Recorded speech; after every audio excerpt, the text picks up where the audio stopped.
ओम श्री सच्चिदानंदाय नमः। 267।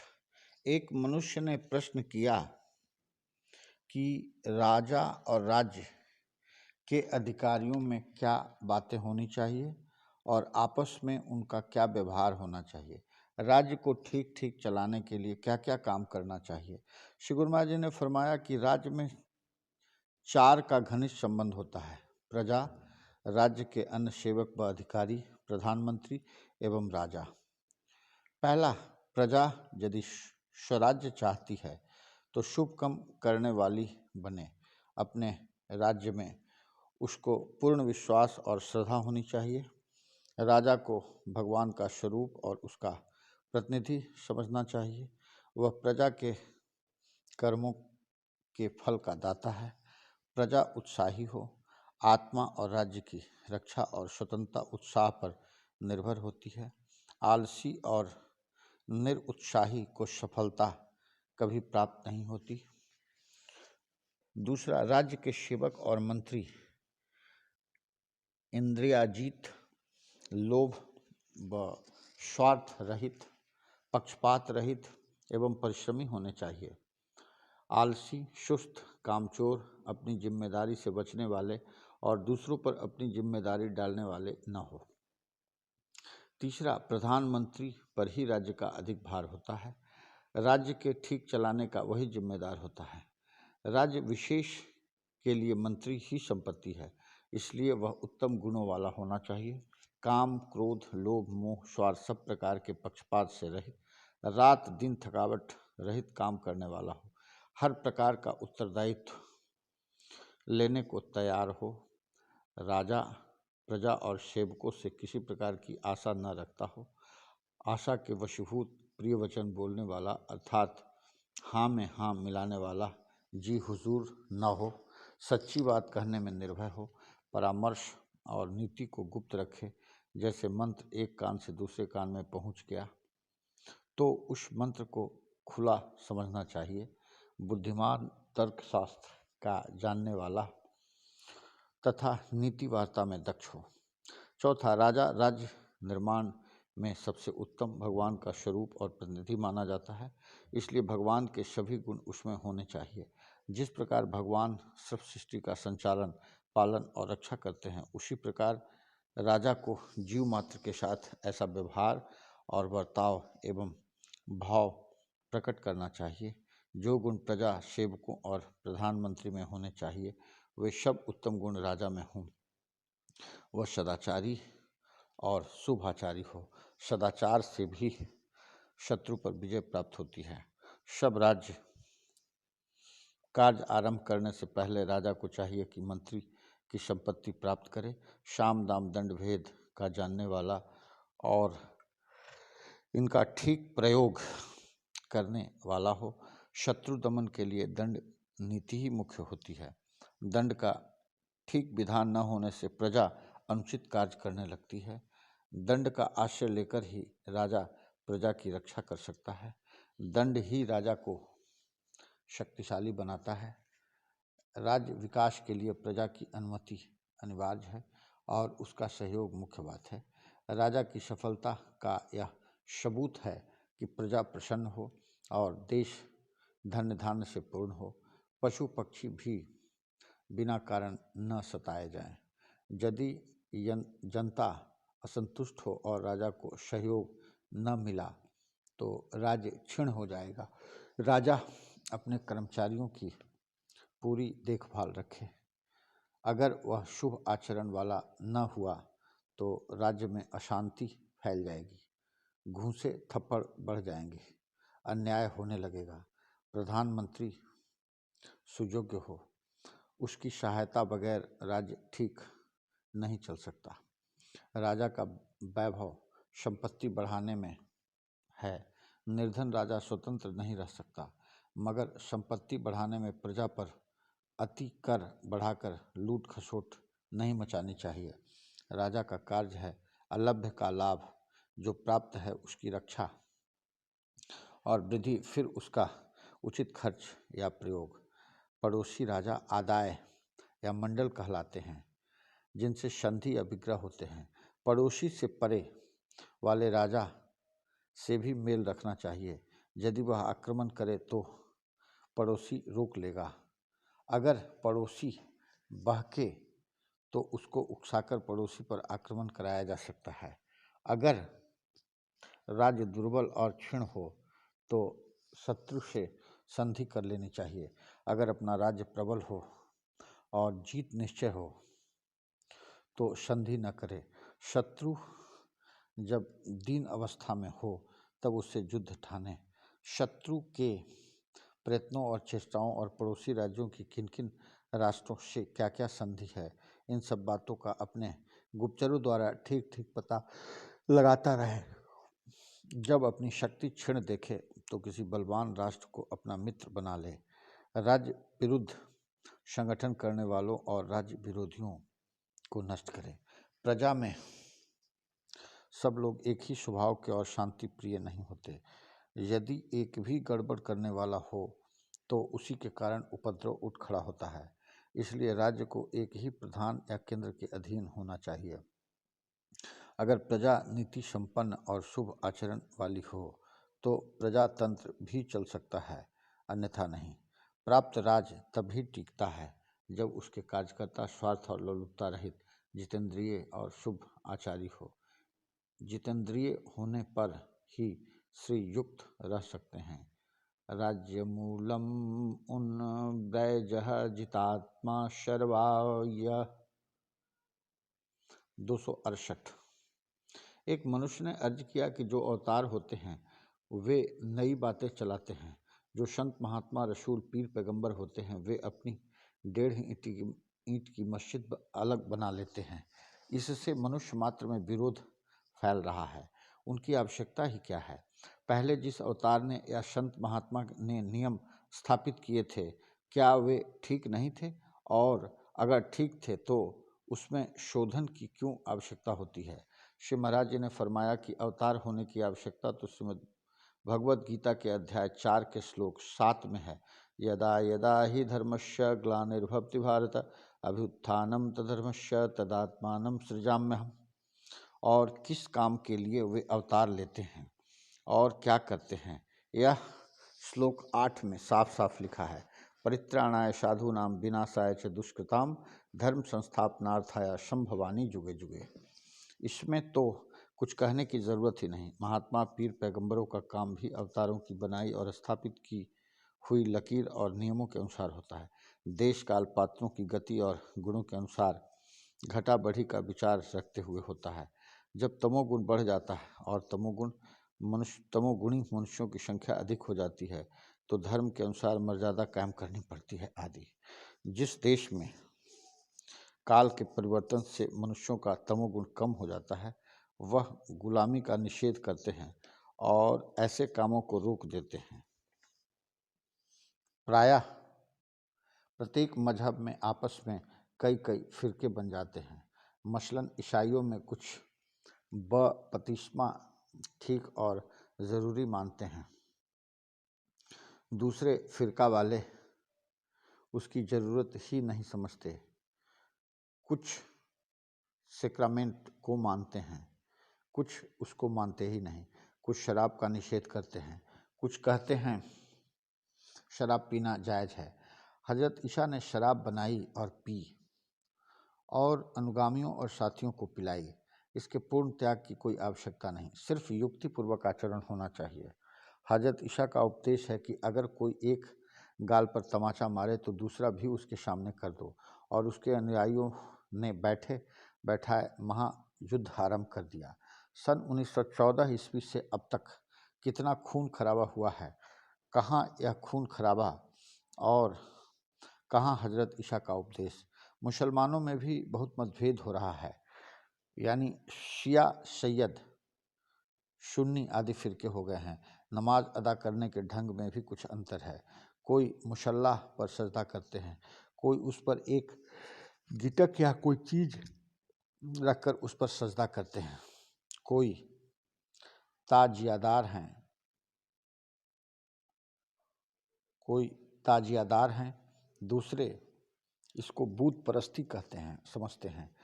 हिंदुओं में भी कोई मूर्ति पूजक हैं, कोई उसके विरोधी हैं, कोई विधवा विवाह निषेध समझते हैं, कोई उसके समर्थक हैं, कोई श्राद्ध मानते हैं, कोई उसका उपहास करते हैं। संत महात्मा प्रकट होकर उस देश के मनुष्यों के गुणों के अनुसार और वृत्ति देखकर वैसे ही रस्म रिवाज जारी करते हैं। महात्मा भी समय के अनुसार आज्ञा देते हैं। जहाद की आज्ञा भी तो महात्मा को की दी हुई कही जाती है। ऐसी ज़रूरतों को पूरा करने के लिए ही संत महात्मा और पीर औलिया प्रकट होते हैं। वास्तव में क्या होता है और क्या होना चाहिए यह तो परमात्मा ही जानता है। उसी को पूरा करने के लिए वे संत महात्माओं को भेजता है। जो काम संत महात्मा से न हो सके उसको पूरा करने के लिए अवतार होता है। इसीलिए संत महात्मा पीर पैगंबर की ज़रूरत होती है और उनके जारी किए काम चाहे उस समय या बाद में मनुष्यों को बुरे और दुख रूप प्रतीत होते हैं, लेकिन जिस समय वह जारी किए जाते हैं उस समय के लिए वह बिल्कुल उचित और ईश्वरीय इच्छा के अनुकूल होते हैं। मनुष्य मात्र में जो कमी पैदा हो जाती है उसको पूरा करने के लिए वैसे ही नियम व आचार जारी करते हैं। हालांकि ऐसी बातों का पहले बहुत विरोध होता है, फिर भी ईश्वरीय प्रेरणा से दुनिया उनकी तरफ खींची चली आती है। उनमें इतनी शक्ति होती है कि जो बात वे कहें लाखों करोड़ों लोग उसको मानने लगते हैं। उनके वचन पर जान माल सबकी आहुति देने को तत्पर हो जाते हैं। उनके पास न तो धन दौलत व खजाना होता है, न कोई राजनीतिक अधिकार होते हैं, न फौज पलटन होती है।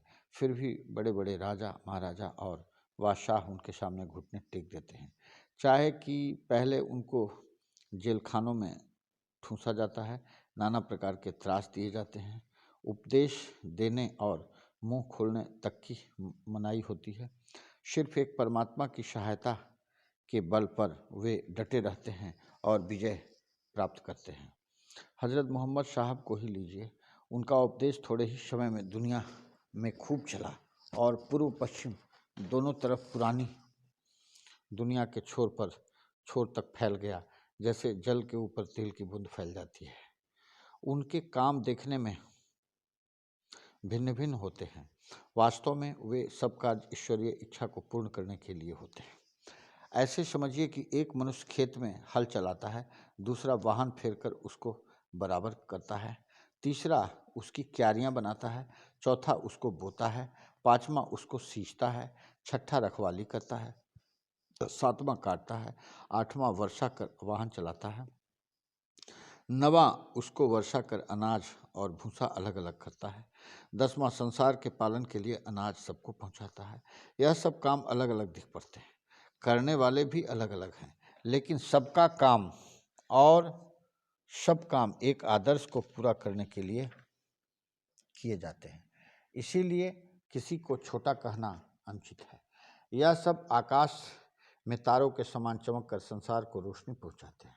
संसार में उन्नति, नूतन जन्म और नई सृष्टि का काम ऐसे ही क्रमशः होता है जैसे मनुष्य जीवन का क्रम चलता है। गर्भ से जन्म, बचपन, बाल्यावस्था, किशोरावस्था के बाद जवानी में मनुष्य पूरे जोश और चमक दमक के साथ विद्यमान रहती है।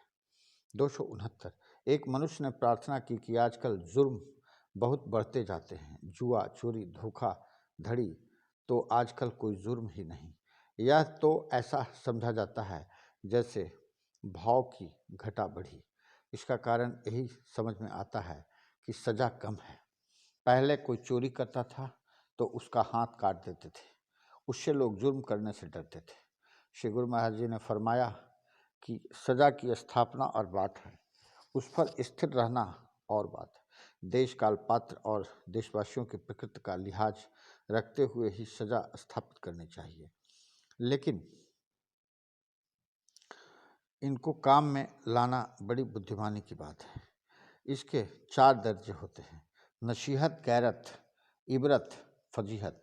जो समझदार सात्विकी प्रकृति के मनुष्य हैं, अगर किसी कारण उनसे भी कोई दोष बन जाए तो बिना सजा के उनको भी नहीं छोड़ना चाहिए। सज़ा सिर्फ इतनी हो कि जिससे उनको नसीहत हो जाए ताकि आइंदा ऐसा न करें।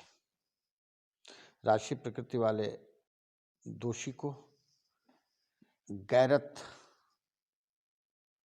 दिलाने वाली सज़ा दी जाए जिससे लोग भयभीत हो जाएं। जो कई बार सज़ा पाकर भी सीधे रास्ते पर न आए उसका पूरी तरह फजीता किया जाए जिससे उसके बाप दादा तक का नाम निकल जाए। 270 एक रोज़ कितने ही सत्संगियों ने मिलकर प्रार्थना की कि अपने जीवन का कुछ हाल बतलाएं, तो हम लोग एक अखबार चलाना चाहते हैं, उसमें उसको प्रकाशित करते हैं। इससे और लोगों को हाल मालूम हो जाएगा और आपके उपदेशों से लाभ उठा सकेंगे। इससे सत्संग की भी प्रतिष्ठा बढ़ेगी। श्री महाराज जी ने फरमाया कि शोहरत गारित यानी गिरावट की निशानी है और मान प्रतिष्ठा से बहुत से झगड़े खड़े होते हैं। जो सुख अकेले जंगल में रहने में था वह यहाँ नहीं है। मनुष्य को जिस वस्तु की सच्ची चाह होती है वह उसको जहाँ भी रखी हो ढूंढ ही लेता है। मांग मधुकरी खात थे शोवत गोड़ पसार, पाप प्रतिष्ठा बड़ी परी ताते बाढ़ी रार। 271 एक मनुष्य ने अर्ज किया कि आप ईसा मसीह की बहुत तारीफ करते हैं कि वे बहुत सच्चे महात्मा थे। बाइबल में तो उपदेश है कि दांत के बदले दांत और आँख के बदले आँख। श्री गुरु महाराज ने फरमाया कि बाइबल में यह भी तो लिखा है कि अगर कोई तुम्हारे एक गाल पर तमाचा मारे दूसरा गाल भी उसके सामने कर दो। और यह भी लिखा है कि हे परमात्मा, ये जो लोग मुझे सता रहे हैं और जिन्होंने मुझे सूली पर चढ़ा दिया है, ये नहीं जानते कि ये क्या कर रहे हैं, तू इनको माफ़ करना। जिस महात्मा के ऐसे असूल हों वह दांत के बदले दांत वाली बात कैसे कह सकता है। उसके अर्थ के समझने में भूल हो रही है। उनका आशय कर्मफल से है कि यदि कोई किसी का दांत तोड़ेगा तो उसका भी दांत तोड़ा जाएगा। यह नहीं हो सकेगा कि वह कहे मेरा दांत न तोड़ो, अंगुली तोड़ दो, तो अंगुली नहीं तोड़ी जाएगी और न ही अंगुली तोड़ने से कर्मफल पूरा होगा।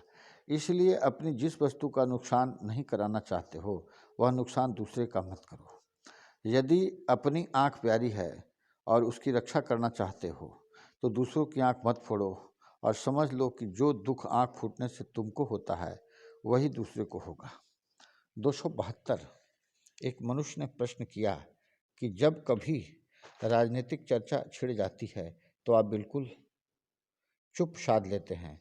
आज़ादी से मजहबी करने के लिए भी तो स्वतंत्रता चाहिए। विधर्मी राज्य में कोई मनुष्य अपने धर्म को पूरी तरह से नहीं साध सकता। राजा भिन्न मत का हो तो वह प्रजा के लिए बाधक होता है। आपकी राय में धर्म और राजनीति में क्या अंतर है? श्री गुरु महाराज ने फरमाया कि धर्म या मजहब बतलाया है कि भगवान के प्रति हमारा अर्थात मनुष्य मात्र का क्या कर्तव्य है और उस कर्तव्य को पूरा करने और परमात्मा को पहचानने के लिए श्रद्धा भक्ति और पूजन भजन योग आदि के कुछ तरीके बतलाता है जिसके करने से मानसिक बौद्धिक आत्मिक उन्नति होती है, सुख शांति प्राप्त होती है, राजनीति से सामाजिक और स्वाभाविक सफलता प्राप्त होती है। 273 एक व्यक्ति ने कहा कि आप इतने बड़े महात्मा हैं, ऐसे ही धरती या मामूली चारपाई पर जहाँ कोई बिठाए बैठ जाते हैं। आपको ऊंचे तख्त पर या गद्दी तकिया लगाकर बैठना चाहिए। श्री गुरु महाराज ने फरमाया कि गद्दी 4 प्रकार की होती है। पहला व्यास गद्दी, दूसरा राज गद्दी, तीसरा व्यापार गद्दी और चौथा उद्योग गद्दी, जिसको ठिया भी कहते हैं। ब्राह्मण और पंडित जिस गद्दी पर बैठकर कथा करते हैं उसको व्यास गद्दी कहते हैं। राजा जो न्याय करते हैं और सिंह की तरह महान होते हैं वह राज गद्दी पर बैठते हैं, जिसको सिंहासन भी कहते हैं। वैश्य व्यापार करते हैं वह भी अपनी कोठरी या दुकान पर व्यापार गद्दी पर बैठते हैं। शूद्र जो नाना प्रकार के उद्योग करते हैं वह भी गद्दी पर बैठते हैं, उनकी गद्दी को ठैया कहते हैं। जो जनता के उपकार व सेवा का कार्य करते हैं, उनके बैठने के लिए कोई गद्दी नहीं, धरती ही उनका आसन है, चाहे खाली हो, चाहे उसके ऊपर कुश, मृतचर्म या कपड़े का आसन हो। 274।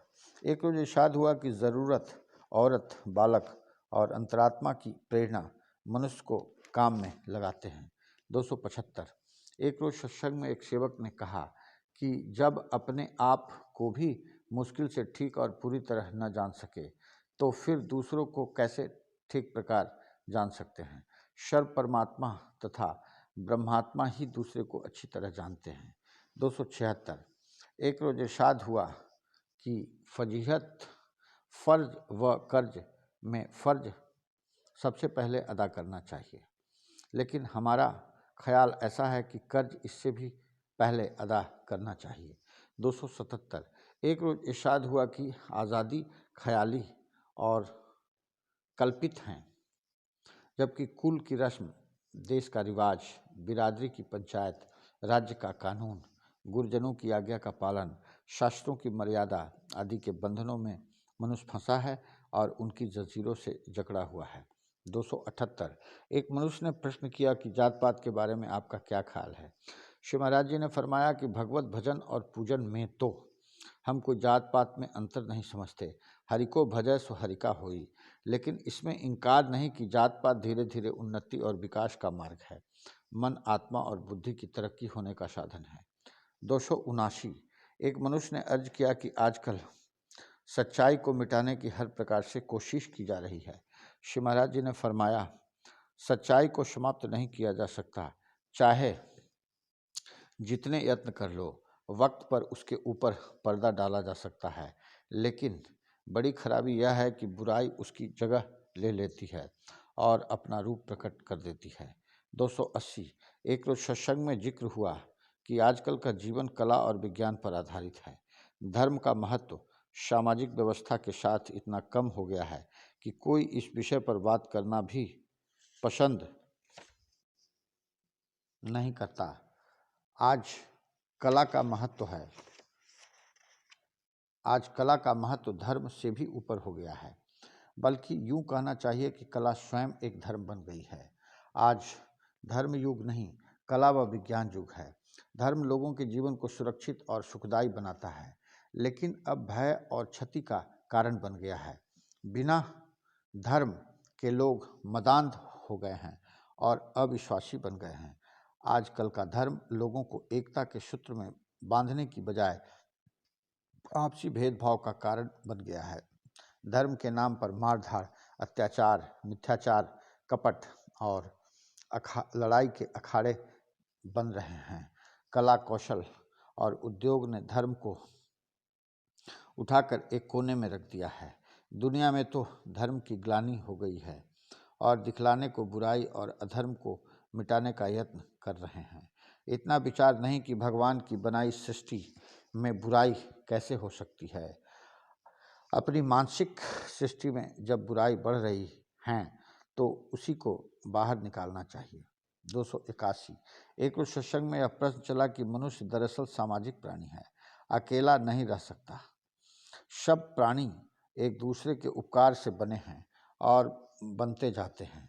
फिर भी मनुष्य अपने को अलग करके जीना चाहे तो वह अपने चारों ओर दुख के शूल बिछा लेता है। अपने प्रयत्नों से उसने नाना प्रकार के सुख के साधन जुटाए हैं, फिर भी न सुख है न शांति है, बल्कि अपने को असुरक्षित, अशांत और भयभीत अनुभव करता है। क्या समाज और क्या राष्ट्र, सब में एक दूसरे के प्रति आशंका है। जिसको देखो अपने आप में भयभीत है। सुख आंतरिक वस्तु है और प्राप्त होता है अहंग भाव के त्याग से, लेकिन मनुष्य अंधकार में भटक गया है। वह विज्ञान के साधन पाने पर भी उनका उपयोग ऐसे ढंग से करता है कि वह उसके नाश का कारण बनते जा रहे हैं। स्वार्थवश अपने औरों को अपना प्रतिद्वंदी या विरोधी समझ लिया है। सुख बांटने से बढ़ता है, दूसरों के कष्टों को झेलने से मन हल्का होता है और मनुष्य सच्चा सुख अनुभव करता है। समता न होगी तो स्नेह न होगा। स्नेह बगैर हमारा जीवन सुखी नहीं बन सकता। सार तत्व तीन बातें हैं: अहिंसा, अपरिग्रह अर्थात वैराग्य, त्याग, मेल। अपना कहने लायक हमारे पास कुछ बचा नहीं है। संयम से अपनी इच्छा को दबाना, सुख एवं आराम के साधनों में कमी। यह तभी मिलता है जब मनुष्य दूसरों के सुख का ध्यान रखे। त्याग भी तभी होता है जब हम दूसरों के हित, कल्याण व उन्नति का ख्याल रखें। मनुष्य अनंत और असीम शक्ति का पुंज है, पर यह शक्ति भोगों से क्षीण या मलिन हो जाती है। लेकिन अपने भोग विश्व को अर्पण कर दे तो वह शक्ति बढ़ती है। 282। एक सत्संगी ने प्रश्न किया कि अपरिग्रह किसको कहते हैं। श्री महाराज जी ने फरमाया कि अपरिग्रह का अर्थ है त्याग व वैराग्य। यह सादगी का मूल मंत्र है। अपनी ज़रूरतों को मर्यादित करके खर्च कम से कम करना, विषय के आग्रह से बचना, विलास, मान बढ़ाई, प्रतिष्ठा, दिखलावा, सत्ता या शोषण का आधार बन जाते हैं तो उससे बड़ा अहित होता है। जहाँ तक हो सके आवश्यकताओं की पूर्ति प्राकृतिक साधनों से ही करनी चाहिए। ऐसा न करने से विषमता बढ़ती है। ब्रह्मचर्य भी वीर्य को सीमित करने का एक साधन है। उससे मन को शांति होती है और मानसिक दुख दूर होता है। 283। एक मनुष्य ने सत्संग में कहा कि सात्विकी मनुष्य पिछलग्गू होते हैं, जैसे एक भेड़ के पीछे और भेड़ें चल पड़ती है। अगर आगे वाली भेड़ समझदार न हो और कुएं में गिर जाए तो पीछे वाली भेड़ें भी कुएं में गिर जाती है। ऐसे ही सात्विक पुरुष अपने गुरु और बुजुर्गों की तकलीफ में निस्वार्थ होकर और फल परमेश्वर अधीन कर शरणार्थी भाव से दृढ़तापूर्वक काम करते हैं। राजसी व्यक्ति अपना स्वार्थ देखकर दूसरों के पीछे लगते हैं, जैसे गिद्दड़, भेड़िए आदि किसी का खेत खाते और उजाड़ने, किसी की बकरियां उठा ले जाने के लिए टोलियां बांधकर चलते हैं। इसी प्रकार स्वार्थी मनुष्य जिससे उन्हें लाभ की आशा होती है उसी के पीछे चल पड़ते हैं। तीसरे तामसी मनुष्य भेड़, चीता, शेर, बिच्छू, सांप जहाँ चाहें अपना छत्ता व दिल बनाकर रहने लगते हैं। अगर कोई जीव पास से भी निकले तो उसे भयानक कष्ट देते हैं, मानो उनका जीवन दूसरों को कष्ट पहुंचाने के लिए होता है। उनका एका भी दूसरों को दुख पहुंचाने के लिए ही होता है। इसी प्रकार एक देश के तामसी जीव अच्छी प्रकार रहते सहते भी इकट्ठे होकर दूसरे देश पर आक्रमण कर देते हैं और दूसरों का राजपाट, धरती, जायदाद और संपत्ति को अधीन बनाकर रखते हैं। उनको समझाना भी व्यर्थ होता है। उनकी आंखों पर लोभ, मोह, अहंकार और तृष्णा की पट्टी बंधी रहती है। 284। एक रोज इरशाद हुआ कि जब कोई मनुष्य अच्छा काम करता है तो उसके पिता को बड़ा हर्ष होता है कि मेरे लड़के की वजह से मेरा नाम चलता रहेगा। इसी प्रकार शिष्य जब अच्छी कीर्ति वाला होता है तो उससे गुरु का मान बढ़ता है और वह समझता है कि मैंने अपने शिष्य को ज्ञान दिया जिससे मेरा नाम रहेगा। लेकिन इस नियत से ज्ञान देना राजसी है। शिष्य को अपनी आत्मा समझकर उसकी उन्नति के लिए ज्ञान प्रदान करना ही सच्ची सेवा है। 285। एक मनुष्य ने सवाल किया कि विज्ञान और दर्शन शास्त्र में क्या अंतर है। श्री महाराज जी ने फरमाया, जहाँ विज्ञान का अंत होता है वहाँ से दर्शन आरंभ होता है। विज्ञान भौतिक और प्राकृतिक पदार्थों के बाहरी स्वरूप का पता लगाकर इसका प्रत्यक्ष दर्शन कराता है और दर्शन शास्त्र इनके भीतरी रूप को बतलाता है। दोनों की सहायता से पूर्ण सत्य की खोज होती है।